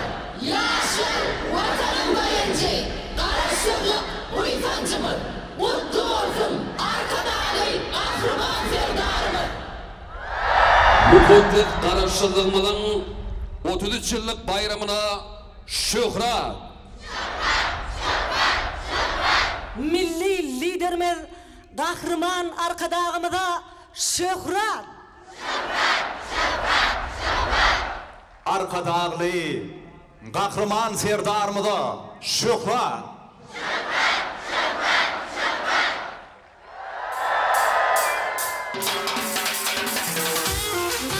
Şehir uzun yıllı erkinligin dadı var. Her yürekli köngüllü ata yurdun adı var. Bu toprağım vatanım atalardan yadigar. Türkmen'in dünyada olan şöhreti karşılık. Hormatly prezidentimizin taýyt tagallalar netijesinde yurdumuzda sportun öten milli ulgamyny döretmek, beden terbiýany we sporty ösürmek, olimpiya hereketini ýokary netijeli sporty ösürmek, dogurda halkara hyzmatdaşlygyny puwtalandyrmak babatynda uly işler amala aşyrylýar. 2024-nji ýylyň 15-20 aprel aralygynda Aşgabat şäherinde hokkey boýunça halkara ýarşy ýokary gurumsuzlukda geçirildi. Şu ýylda ýurdumyzyň türgenleri halkara ýarşlaryna yüzlerce medallar kazandılar. Türkmen türgenlerini, tälimçileri şöhret. Mukaddes garaşdyrylýandyga şöhret. Arkadağlı kahraman ferdarımıza şöhret. Yurdumuzun garaşçılığının 33 yıllık bayramçılığını Türkmenistan'ın Guruluşuk ve Binagerlik Ministerliğinin avtomobil yollarının kuruluşunu dolandırmak baradaki Döwlet Agentliğinin agdy bir işgärleri özlerinin uly zähmet sowgatları bilen garşyladylar. Häzirki döwürde yurdumuzda belin binalaryň, bezgalaryň we ýaşaýyş şaýlaryň toplumlary emele gelýär. Türkmenistanyň Guruluşuk we Binagerlik Ministerliğinin agdy bir işgärlerini şöhret.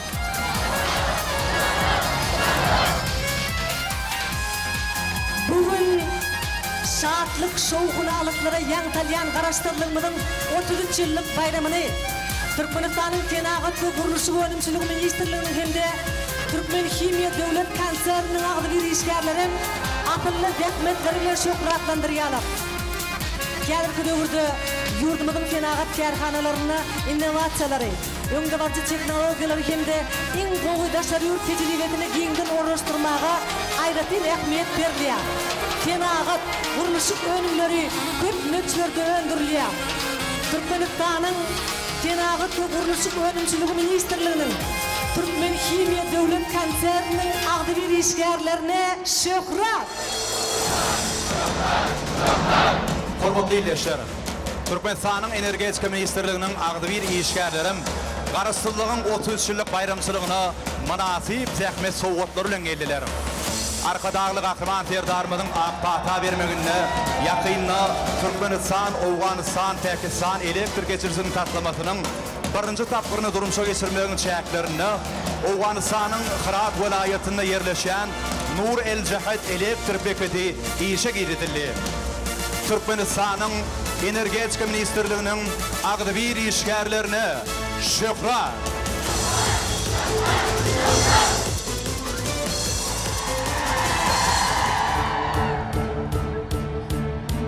Garaşdyrylmyň 33 ýyllyk bayramçylygyny Türkmenistanyň Dokma Tenagaty Ministerliginiň Türkmen haly döwlet birleşiginiň dokmaçylardyr halçylarym münasip zähmet sowgatlary bilen şöhretlendirýärler. Häzirki döwürde Dokma Tenagaty we halçylyk budagy milli ykdysadyýetimiziň kämil derejede ösýän budaklarynyň biridir. Milli ykdysadyýetimiziň kämilleşmegine dokma kärhanalar, paýta ýygyrjy, dokma, tikinçilik, böň önümlerini öndürýän kärhanalar uly goşun goşýarlar. yurdumuzun çeper halçılık kerhanalarına halı önümçülüğünün ötüşü gün sayın yukarlanıyor. Halıçılar olaylı iş şartları bilen üpçün ediliyor. Türkmenistan'ın dokma tenağatı işgərlerine, halıçılara şöhrat.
Şabat atlar gidem tüstürüp benim kalbı bolgoy. Şanlı bile dönüp duran bize duran bil bolgoy.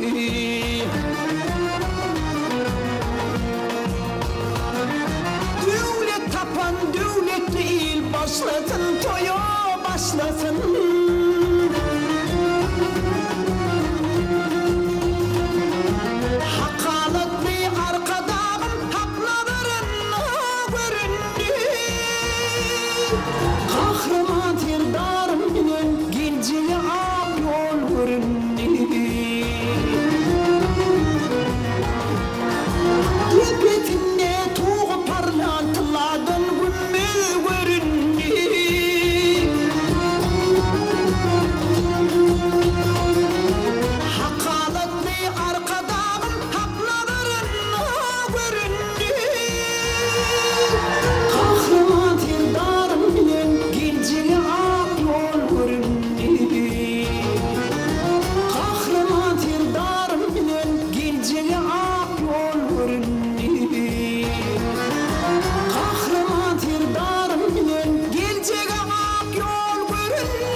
Mukuddet Karaşçılığımızın 33 yıllık bayramına şöhra.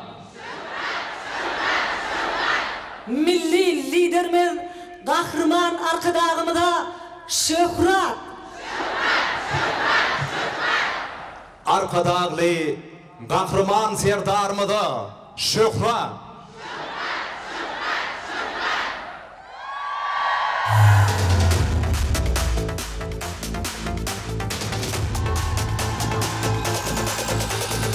Bugün yurdumuzda şadlık şoğunlu belirleyen Karaşçılık bayramına Türkmenistan'ın Fevda ve Daşarak Kızadı Arıqatlaşıklar Ministerliğinin Fenagatçılar ve Telekeçiler Birleşmesi'nin Devlet Harit Yığmal Birjası'nın Fevda Fenagat İdarası'nın ağdı bir işgərleri de münasip zahmet soğuklarıyla geldiler.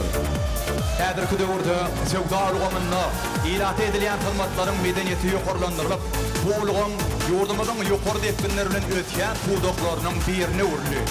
Fenagatçılar ve Telekeçiler Birleşmesi'nin ve partiyasının ağdağlarının işten katlaşmaklarına geleceği ulu taslamaları durmuşa geçiriliyor.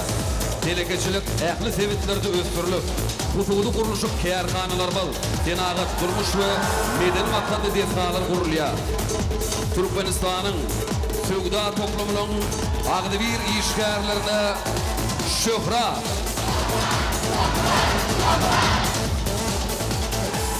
Türkmen delegecilerine şöhrat.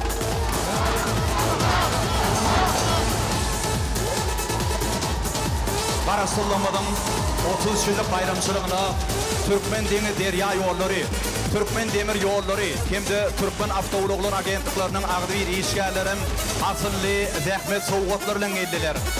Häzirki döwürde Deniz Oloğu, Demir yol, Avtolog puudokları giyin yerimde sürülýär. Kalkozuluk yüklerinin taşanmağını kämilleştirmek, yolçuları gatlatmak, portları östürmek boyunça ulu işler alınıp barılýar. Arkadağlı Kahraman serdarımızın akbata vermeginde yakynna Serkadawa Turguny demir yol geçirgesinin Türkmen Owgan terfedindäki uzunlygy 177 metr demir yol köprüsi dabarlaşyldy. Türkmen demir yolları, Türkmen demir yolları, Türkmen Avtologlar agentliginiň agdy bir işgärlerine şöhrat. Bugün şadlık şoğunlu belirlenen Karaşçılık bayramçılığımızı Türkmen Hava Yolları Agentliğinin ağdı bir işgərlerim täze zähmet üstünlüklerini betleýärler. Hava ulugları ulgamy kädirki zaman döwlet iqtisadiýetimiziň aýrylmaz bölügidir. Milli raýat aviasiýamyz daşary ýurtlarda Karaşda Türkmenistan döwletine wekilçilik edip halkara bileşigini yurdumuzun parahatçılık süýjülükli siýasatyny ikrar etmekde möhüm wezipeler alyp barýar. Türkmen Hava Yolları Agentliğinin işgärlerine şöhrat. Türkmen Arıqatlaşyk Agentligi sany iqtisadiýety östürmegiň 2025-nji ýyla çenli döwürçün konsepsiýasyny öňde goýulan wezipeleriň ýerine ýetirilmegini öpçün etmeklige uly goşantlaryny goşýar. Arkadağly Kahraman serdarymyzyň ak fata bermeginde ýakynda Serkadawa Kırat optik süýümli Arıqatlaşyk geçirjisiniň gurulşygyna badalgy berildi. Gelecekte beýdeki ýurtlara çekiljek optik süýümli Arıqatlaşyk ulgamy hem wajyp taslamalaryň biri bolup durýar. Türkmen Arıqatlaşyk agentliginiň işgärlerine şöhrat.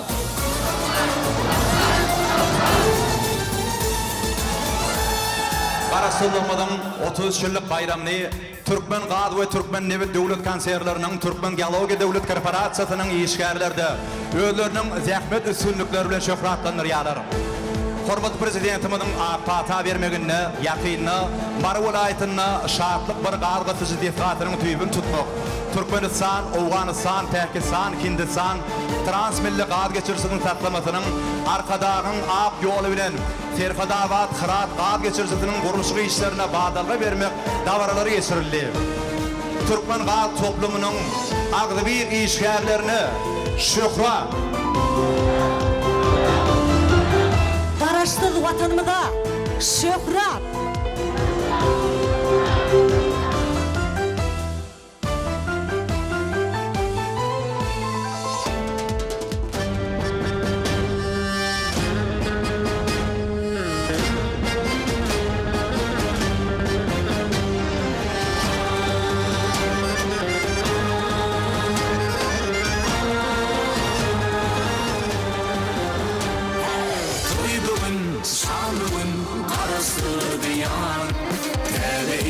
ak gelecege kalkıya Yetişti mekanım bir zamanım Millet tanışan vatanım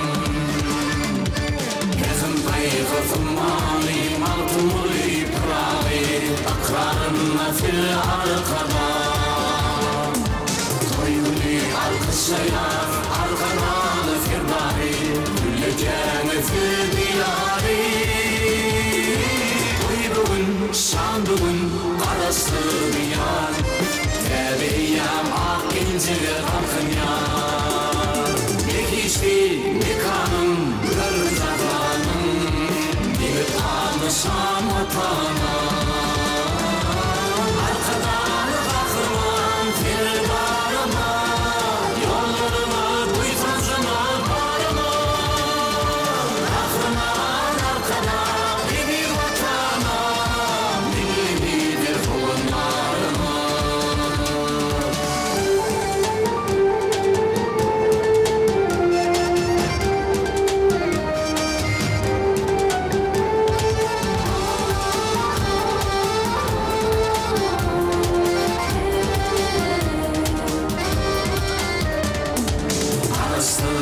Bayrami, altın ayrımı Milletimdeki zakına aylan ya İlimim şartlan ya, yurtum atlan ya Vatan sağlı toyun toyla ya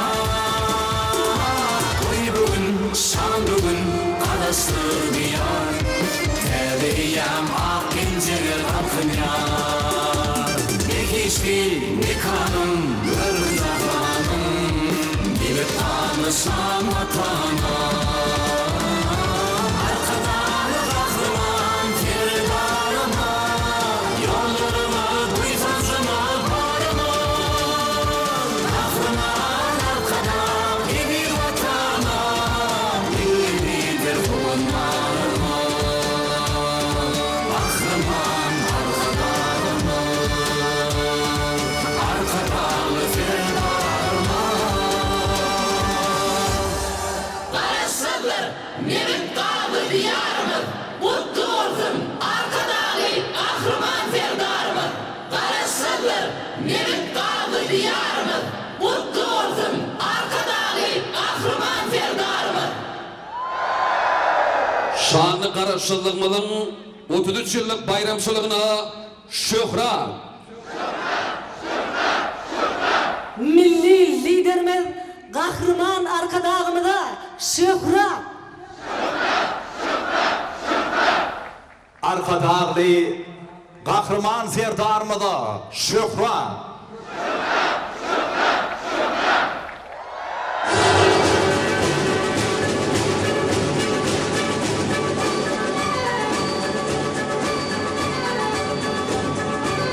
Vatanımızın şanlı qarşılığının 33 yıllık bayramçılığına yurdumuzda toylar toyuq ulaşıp devam ediyor.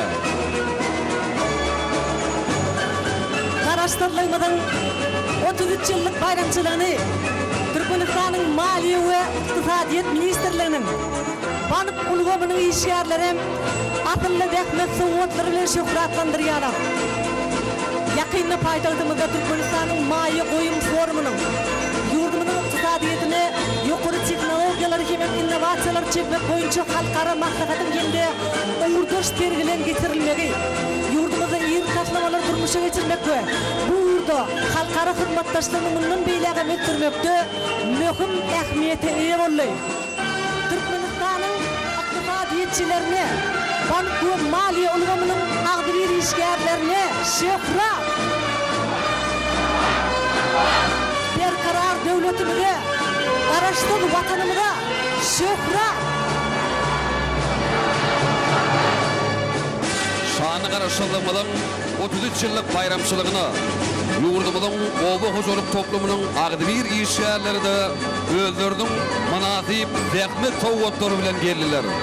Yakında paytaxtymyzda oba huzurluk ekimlerinin tokumçuluğunda yetilen tepkitler ve öňde durýan wezipeler atly halkara alma maslahat hemde onun şäherlerinde Türkmenistanyň oba huzurluk tuğdugunda gazanılan tergisi üstünlükli geçirildi. yurdumuzda adı önümlerinin bolçuluğunu döretmek, daşğur şow aba saklamak, su howdanlaryny gurmak, malların, oşların başsanını arttırmak, atçılık buduğunu ötürmek boyunca maksatlayın işler alınıp barlayan. Türkmenistan'ın obu hoşuluk toplumunun ağdı bir işgärlerini Babaday hanlarımıza şöhrat.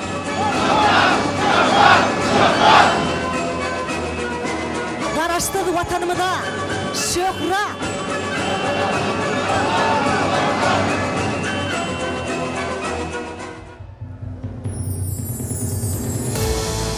Bugün Garaştırlığımızın 33 yıllık bayramına yurdumuzun medeniyet toplumunun ağdı bir işgärlerim öllerden görüntücülükli rahmet savvatları bilen geldiler. Arka dağlı kahraman serdarımızın yaşlar vatanın dayancı.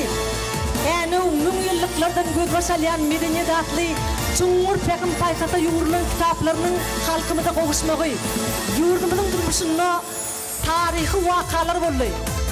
Şu yılla Aşgabat şehrine Türkmenistan'la fiyakatçılık ötürmeğin etatı uğurları ve mümkünçülükleri atlı halkara matlakatı Medeniyet Ministerliğinin derecesinde halkara matlakatı geçirildi. Payitahtımızda Mağtumulu Pırağ'ın medeni seyirgah toplumu hem de Mağtumulu Pırağı'nın 60 metre baravar yadigarlığı davarlı yağdayda açıldı.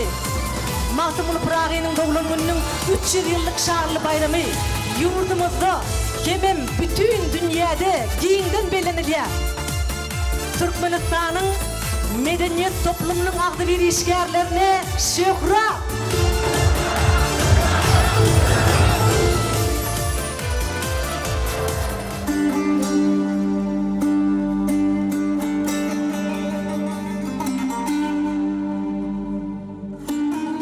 Cem olmuş Türkmen ehlisi bizim ile dövran bugün Küllü Türkmen ket hudası arkadadan perman bugün Söz açıp maltın uludan toylar tutuluyar uludan Arkadağlı serdarımızdan toy bayramlı zaman bugün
karışıklık koyalım türlü lanet.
Olsun karaşsıt bayramı, oymu dama güller açsın yurdumu.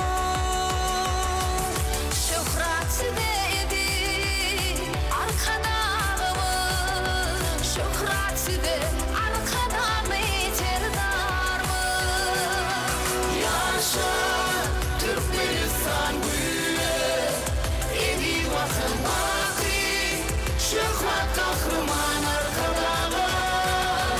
Yaşa Türkmenistan karışır, evi vatan şöhret, arkadağı iterdarı şöhret. Şöhret Karışıldı toy bayramlı diyarımız, mutlu olsun arkadağı kahraman serdarımız. Karışıldı toy bayramlı diyarımız, mutlu olsun arkadağı kahraman serdarımız. Çuңur hormatlanılan belent mertebeli prezidentimiz, Çuңur hormatlanılan milli liderimiz, kahraman arkadağımız. Ediz vatandaşlar, Sizi Garaşıllığımızın 33 yıllık bayramçılık münasibetli tüz yürekten mutluyaz. canınız sağ, ömrünüz uzak, devletli işleriniz hemişe revaç olsun. Milli liderimiz, kahraman arkadağımız, hormatlı prezidentimiz. Hoş sağ olun.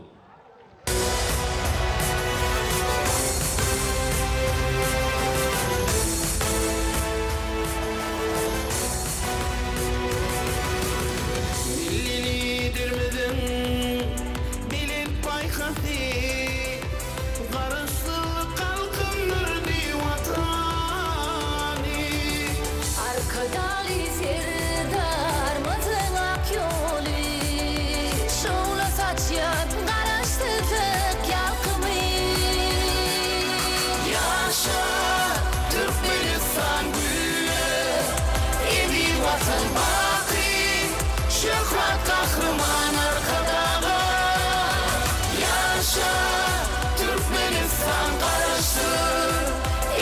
vatan şöhret arkadan itirdar şöhret.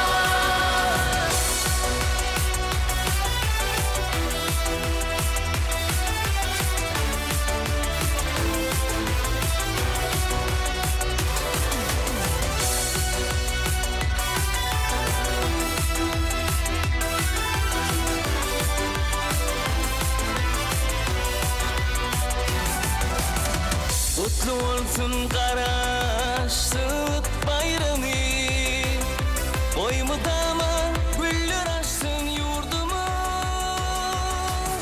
Şöhretide idi arkadağımız, şöhretide arkadağımı iterdarmız. Yaşa Türkmenistan gülle, idi vatan baki, şöhret kahraman arkadağı. Yaşa Türkmenistan karşı, idi vatan şöhret